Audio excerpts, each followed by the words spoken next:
और हमारे साथ जुड़ने वाले थे कैबिनेट मंत्री हरक सिंह रावत, किसी कारणवश वो हमसे नहीं जुड़ पाए। उत्तराखंड में कोरोना वायरस संक्रमण के मामले 1400 के पार पहुंच चुके हैं। वहीं बीजेपी और कांग्रेस में तकरार जारी है। कभी बीजेपी कांग्रेस पर तो कभी कांग्रेस बीजेपी पर हमलावर है। इसमें कोई शक नहीं है कि कोरोना संक्रमण के अधिक मामले प्रवासियों के उत्तराखंड लौटने से आए हैं। एक बार आप भी सुनिए कांग्रेस के उपाध्यक्ष सूर्यकांत धस्माना ने बीजेपी पर क्या आरोप लगाए हैं।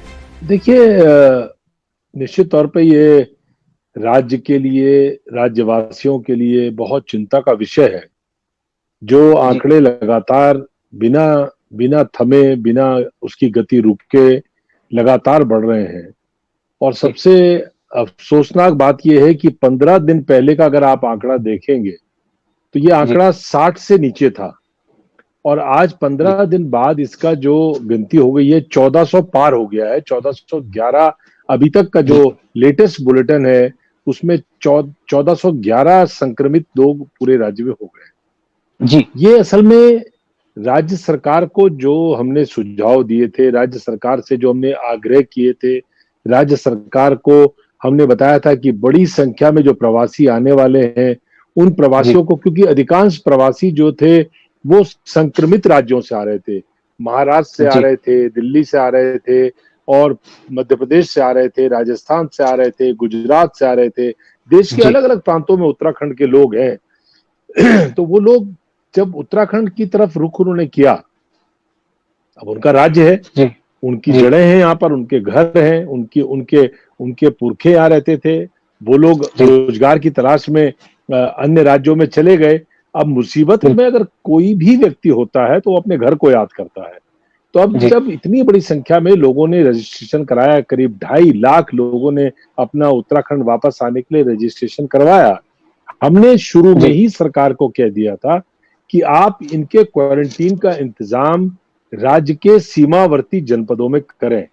हरिद्वार में, रुड़की में, ऋषिकेश में, देहरादून में, उधम सिंह नगर में हमने सुझाव दिया था और हमने बाकायदा उनको डाटा दिया था। अकेले हरिद्वार में आपको मालूम है हमारे यहाँ कुंभ होता है, अर्ध कुंभ होता है, और कुंभ और अर्ध कुंभ में 1 करोड़ लगे लोग, जो बड़े स्नान होते हैं उसमें 1 करोड़ तक संख्या पहुंच जाती है लोगों का स्नान करने वालों की। अब हमने उन्हें बताया कि अगर 1 करोड़ में से आधे लोग भी वापस चले जाते होंगे तो 50 लाख लोगों को रखने की, ठहराने की क्षमता हरिद्वार और ऋषिकेश, अकेले हरिद्वार और ऋषिकेश में है। अब 2.5 लोगों ने आना था। देहरादून से लेकर के हरिद्वार, रुड़की, ऋषिकेश, उधम सिंह नगर, कम से कम 10 लाख लोगों को ठीक तरीके से ठहराने की व्यवस्था उत्तराखंड कर सकता था।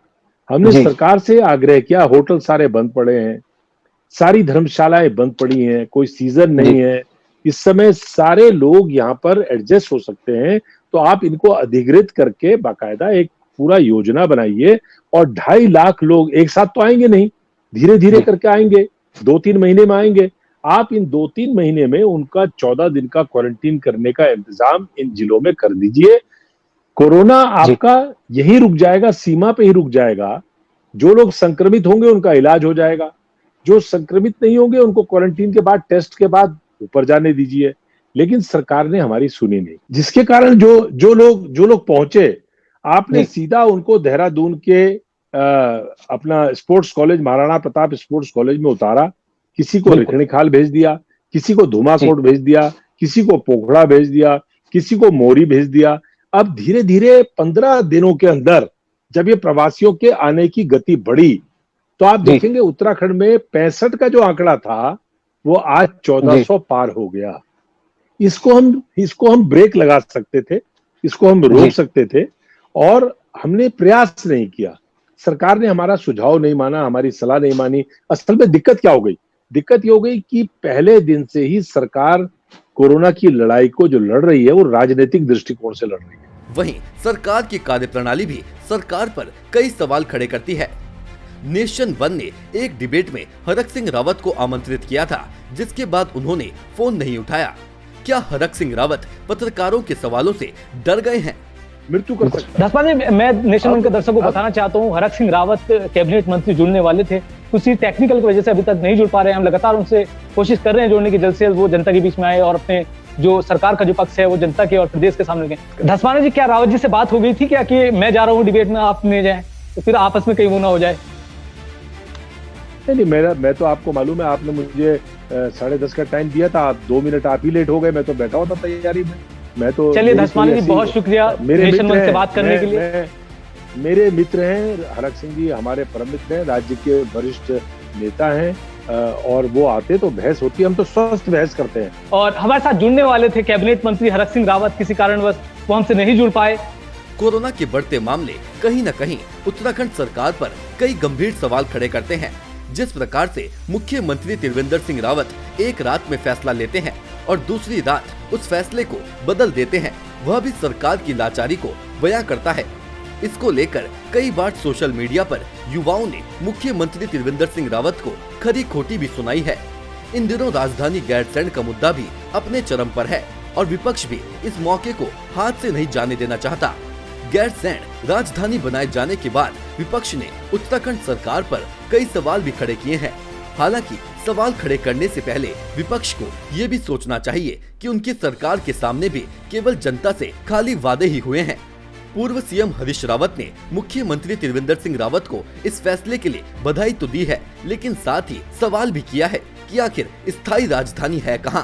जबकि इकलौता क्षेत्रीय दल यूकेडी इस फैसले के खिलाफ लॉकडाउन के बावजूद सड़कों पर उतरा है। फैसले पर विरोध जताते हुए यूकेडी के शीर्ष नेता और पूर्व विधायक काशी सिंह एरी कहते हैं कि सरकार ने वो किया है जिसकी मांग कभी की ही नहीं गई। गैरसैंण को ग्रीष्मकालीन राजधानी बनाने का कदम पूरी तरह राज्य आंदोलन की भावना के खिलाफ है। साथ ही एरी भाजपा सरकार से सीधा सवाल कर ये भी पूछ रहे हैं कि आखिर उत्तराखंड की स्थायी राजधानी है कहां? जानकार भी 13 जिलों के छोटे से उत्तराखंड में 2 राजधानियों को पैसे की बर्बादी मान रहे हैं। हालांकि भाजपा से जुड़े राज्य आंदोलनकारी महेंद्र लुंठी को उम्मीद है कि ग्रीष्मकालीन राजधानी बनने से गैरसैंण को स्थायी राजधानी बनाने का रास्ता तैयार होगा। Bureau report, nation one. Nation one की खबरों के अपडेट के लिए आप हमारे चैनल को लाइक करें, सब्सक्राइब करें, पसंद आई वीडियो को शेयर करना ना भूलें और ज्यादा जानकारी के लिए लॉग इन करें www.nation1.tv पर। अधिक जानकारी के लिए आप हमें ट्विटर, फेसबुक पर भी फॉलो कर सकते हैं। तो खबरों की ज्यादा जानकारी के लिए बने रहें नेशन वन के साथ।